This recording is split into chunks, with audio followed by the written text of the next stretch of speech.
Hello everyone, welcome to Connect. Connect is an alternative talk show where we want to discuss how to stay connected during the COVID-19 pandemic. My name is Maarit Eronen and I'm your host today. And we have two special guests with us today. Sean Lambert is in San Diego, Baja, California. What time is it there now? It is 12:30, so it's lunchtime. And our other guest is Adriano Estevam from Switzerland. What time is it in Lausanne right now? Now is 8:30, almost dinner time. And we have our entire YWAM TV executive team here with us. Hi Tim. Hello. Where are you now? I'm in Oslo, Norway. And Paolo? Hello, I'm here in the UK. And Jeff? Hi there. I'm sheltering in place in Kona, Hawaii. With the coronavirus spreading, we are experiencing some serious social distancing.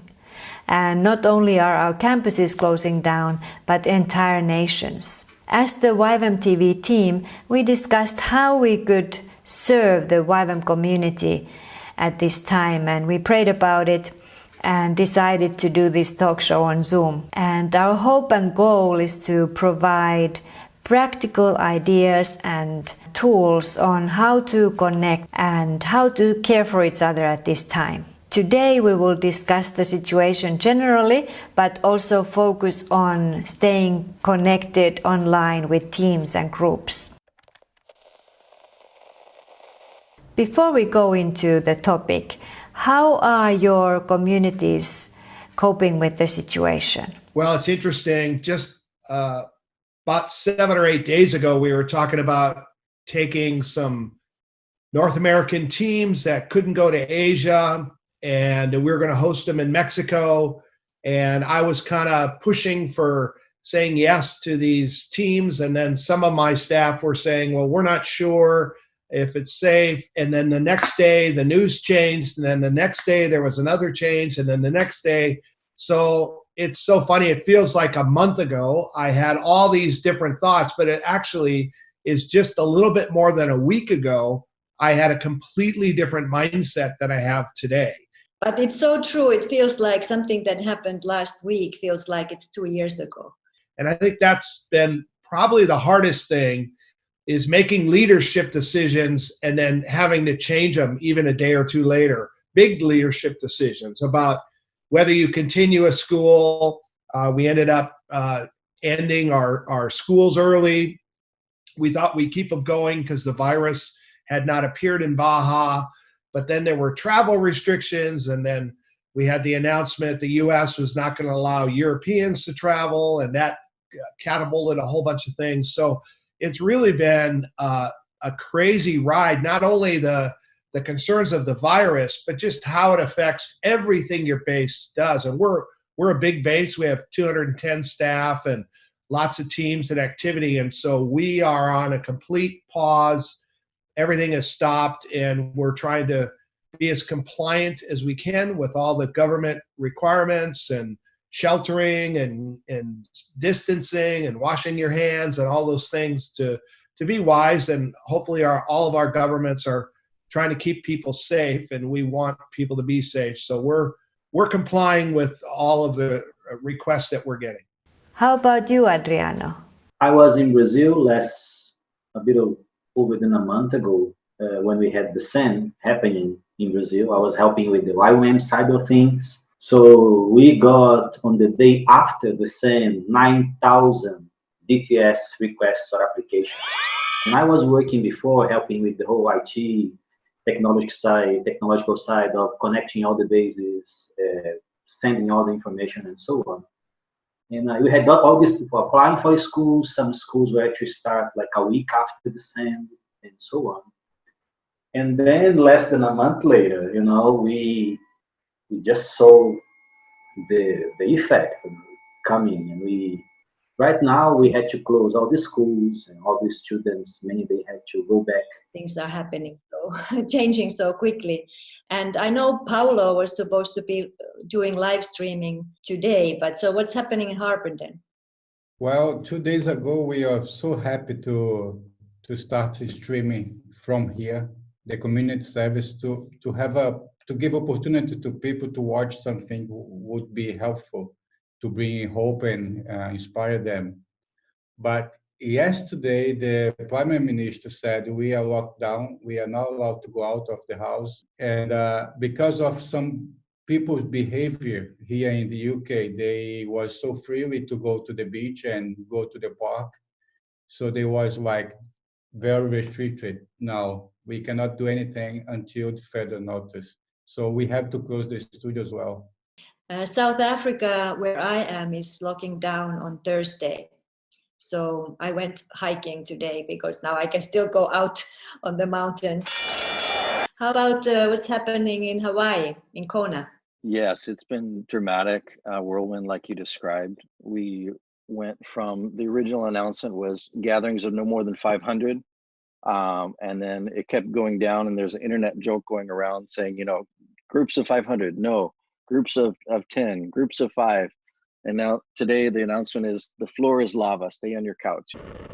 Truly, it has affected things in a lot of ways for our campus, our outreaches, our teams. We've had regular announcements and live streams from Lauren, Andy Bird, and several of our other leaders, Aaron Barker, through our intranet. We've got the Facebook Workplace has been helpful for keeping everybody connected and knowing how to react to these rapid fire changes like Sean mentioned.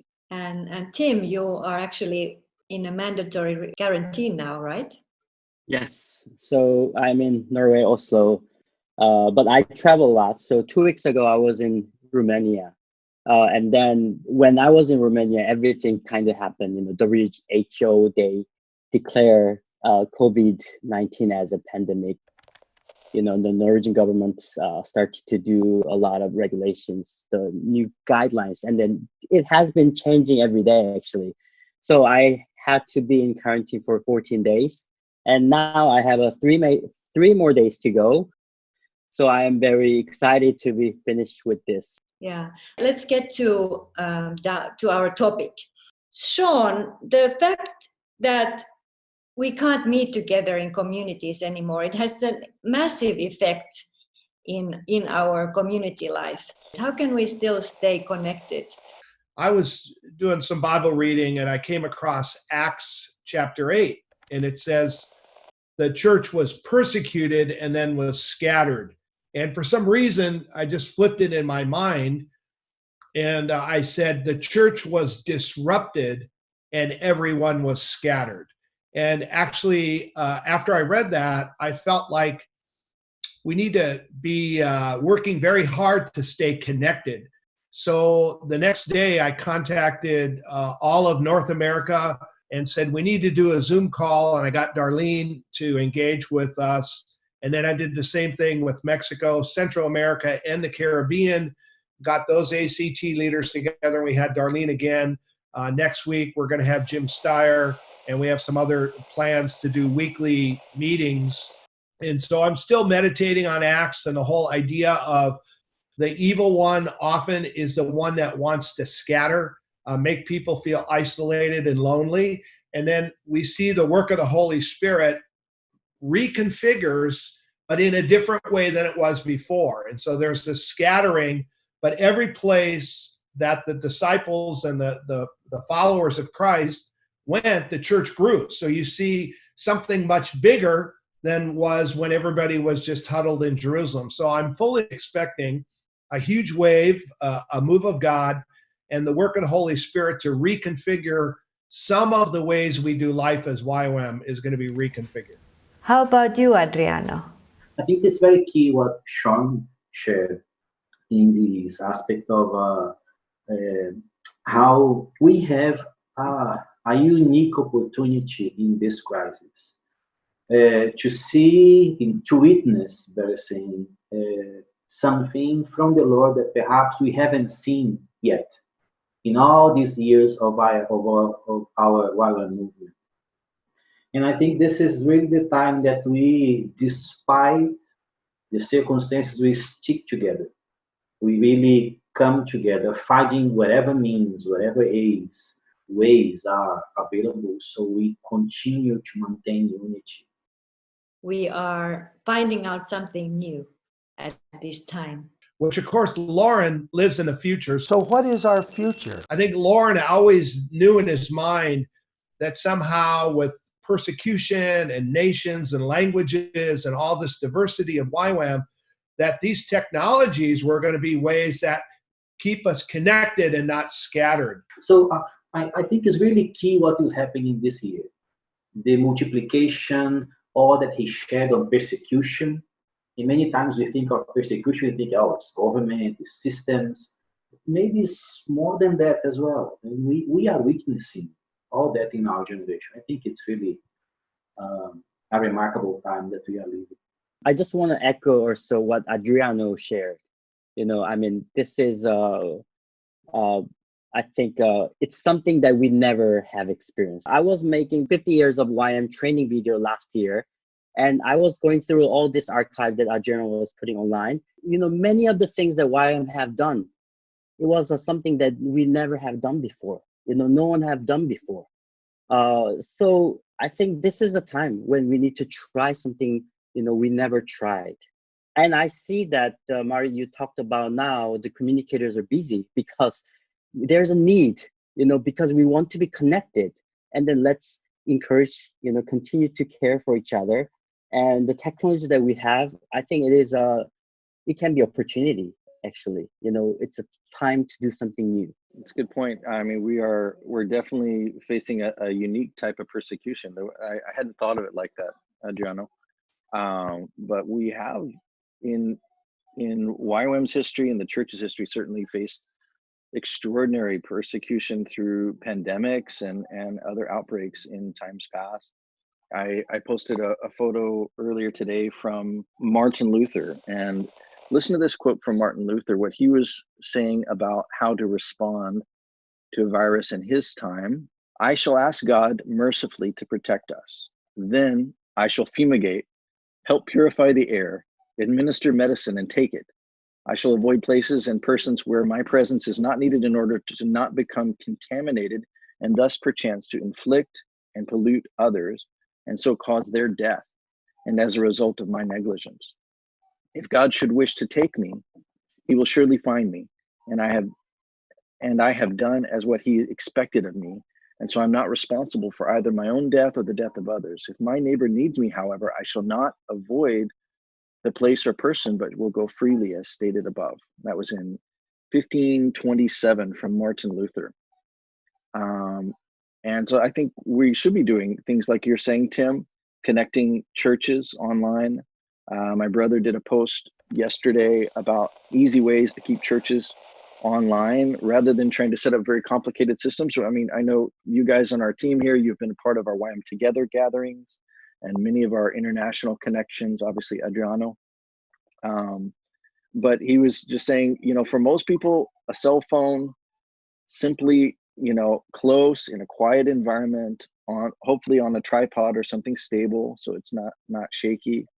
That kind of a thing is really most practical for most people. And it's no less revolutionary because it's connecting, it's personal, it's closer in some ways than if we have a whole studio, lights, camera, action. So I think that's good. How do we continue training, outreach during this time? And why is it important that we try to continue? Oh, that's a great question. I'm going to take a step back and answer it in three parts because I think they're all connected. As we went through the crisis and all these changes, the first thing I knew we had to do is we had to connect with God. So you look up. So we have to, in all of our leadership, be looking up to the Lord to get guidance and wisdom from him. And I want to come back to that in a second. The second thing we need to do is we need to care for our staff. God puts us in missional communities, and at the local level as well as even at the greater international level, we need to be very aggressive in a good way to care for our staff, to make sure people are okay. And it's a time where the staff and leaders that you partner with need to hear a lot. I happen to be good friends with Kevin Jenkins, who just retired as the international CEO of World Vision. And he's a big Homes of Hope fan and a good friend. So what I did is I started reaching out to other senior leaders within YWAM, but also outside of YWAM, and go, what would you do? And you learn a lot. And so Kevin spent most of our conversation saying, communicate, communicate, communicate. If you think you've communicated enough, you probably haven't, and you should be writing. So I've been writing. I've been doing Zoom stuff, telephone calls, gathering leaders in different things. So again, we look up, we look to the Lord, we look at how do we care for our people. And then your question really was the third one, operations and stewardship. So we decided we would take a pessimistic look at the future in terms of how long this would last, not a pessimistic view of what God can do. So you have the 12 spies, right? All 12 saw the problems. So hopefully we can all give recognition to the problems. But 2 of them had faith to see that God was bigger than the problem. And we want to be the 2 spies, the Joshua and Caleb, that has God's perspective in adversity. Because I think it's a mistake to think that there is no adversity or this is all going to be quite simply resolved. So we took a very pessimistic view, not of our own future, but of our pragmatism and operation. Would you like to also share with us, and in the light of communicate, communicate, communicate, you've been working on a book project with Darlene. Are you at liberty to share a little bit about that? Yeah, I'm happy to report we have a new book coming out that Darlene has been working on with several of us called Values Matter. And it's all stories that shaped YWAM. And so if you really think of our 18 values, they came out of our beliefs about who God is and what God called YWAM to be. And of course, one of our values is working in teams, and that's what we're talking about today, how to continue working in teams and connecting groups when we're limited in our movement activities. So Adriano, how do we stay operational? Some of the ways of staying connected have been mentioned here already. It's like Sean gave the example of using Workplace and Zoom, where he can have some of these communities in the base coming together and keeping the communication flowing. You can just find the right tool that is out there and you can apply to your community. Like Workplace, it's free for most of the YWAM locations who apply to it. You don't have to pay to use. It's a sort of, if you don't know what Workplace is, it's a sort of Facebook for business type of network where you can share information. Trello is another platform that can help with tasks and communication to flow as well.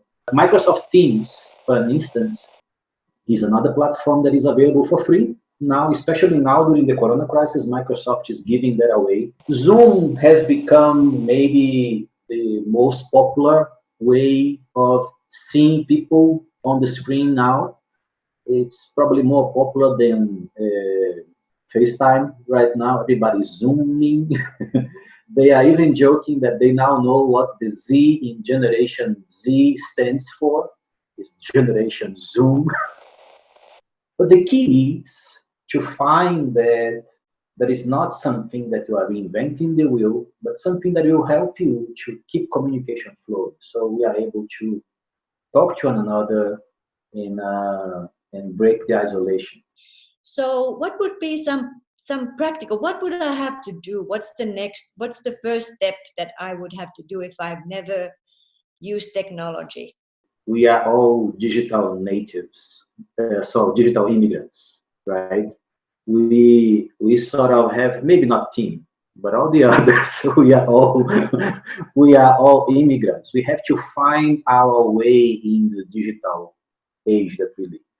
My kids know, they just know. That's what they are used to. also with some of the use of Zoom, like today we had David Hamilton giving us the devotion, and he asked everyone to turn off your mute button. We had 200 staff and all pray for a nation all at the same time. So with Zoom, people would speak and then their face and their name would pop up, and you could hear them praying for different nations, and it was quite engaging. It went on for longer than I thought. And I thought, well, here you have Zoom, but then how do you use Zoom?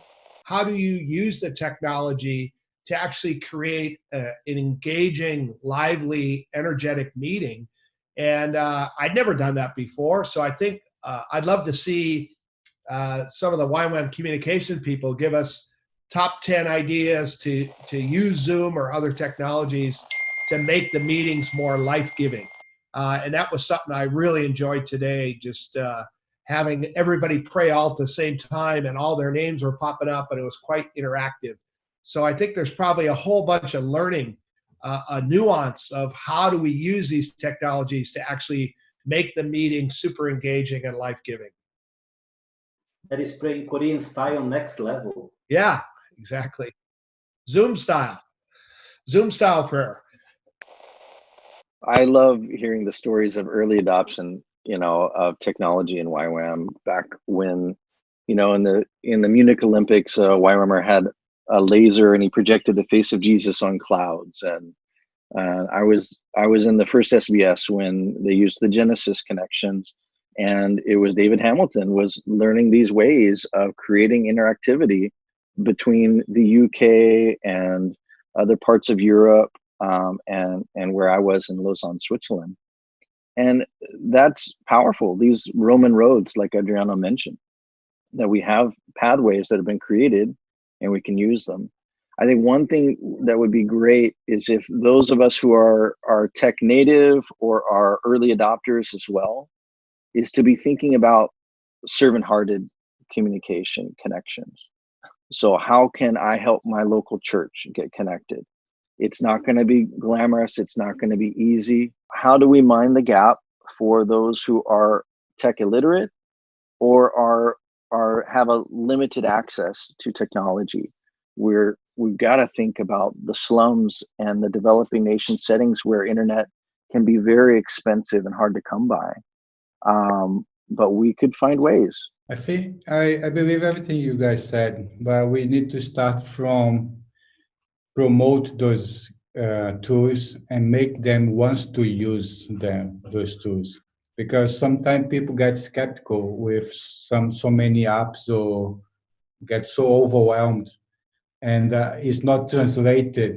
It's like you speak a foreign language to them and they get so overwhelmed and they reject the technology before using. Yeah, that's a good point. Is there a place somewhere in like Facebook or somewhere that lists different tools that are available for the YWAM tribe at this time and what their purposes are? One informal place where people are always pointing out new tools or new opportunities available is the communication circle, the Facebook group that we have. But there are more venues locally, regionally, where people can surely find those information. What is key, I think, is for you to find one of these communities, one of these gatherings. You break the isolation, you join one of these groups, and you keep the conversation, asking questions,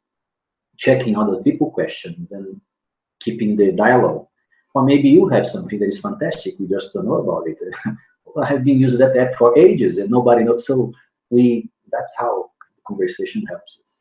Yeah, asking questions and communicating, I think that's the key. I've seen some of our leaders who up until now hadn't used Workplace at all publicly come out and say, guys, I'm so sorry I didn't do this before, but here, let's use it.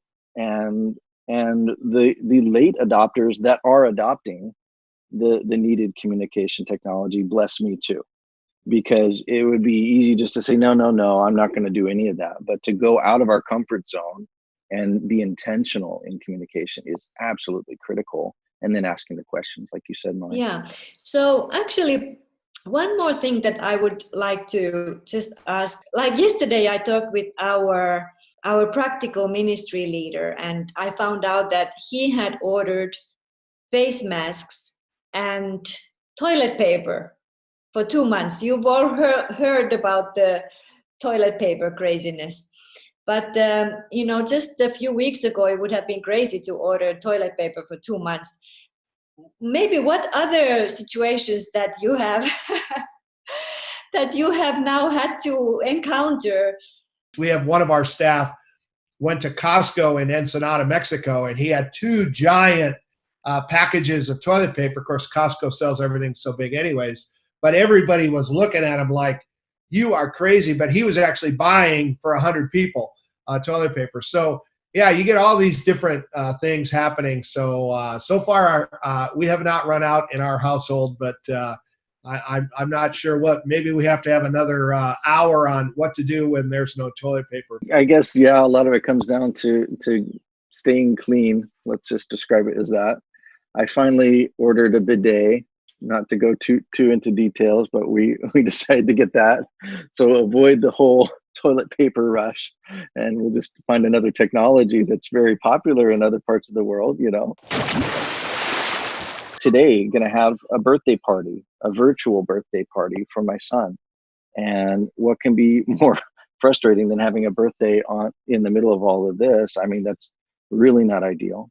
And so we want to be close, but here he is socially isolating and even quarantined until we can get past that 2-week window, so that we don't risk our extended family and others that we may come in contact with. And it's a good moment to learn a new language or to read the whole Bible. Start to get more into looking to God more, like Sean said. Is taking the advantage of have a lot of time to deep on God or do something you never done before. That's a good idea. Right now, I'm trying to learn French. Let's see. And one of my favorite books is Good to Great. And in the book, it talks about technology is an accelerator. It's not an answer. And so as we look at these tools and things, there's 2 parts to it. Do we really care if we connect with everybody or not? And I think God is challenging our hearts that we care for one another. And that has to be fixed or strengthened as well. It's not just the technology, but I think technology will accelerate whatever the Holy Spirit's doing in our hearts. So I think part of it is we have to, I say up or deep or however term you want to use, but we have to commit to connect with God, and then these technologies will accelerate whatever God has put in us. That's a great ending comment. Let's all be those guys who find the possibilities and what God can do in a seemingly overwhelming, impossible-looking situation. Thank you all for watching and being part of our first episode.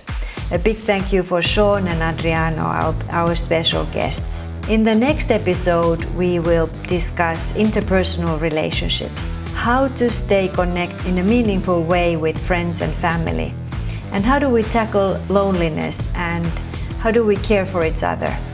So stay tuned and find us in YouTube and Facebook. Thank you again for watching and have a good day.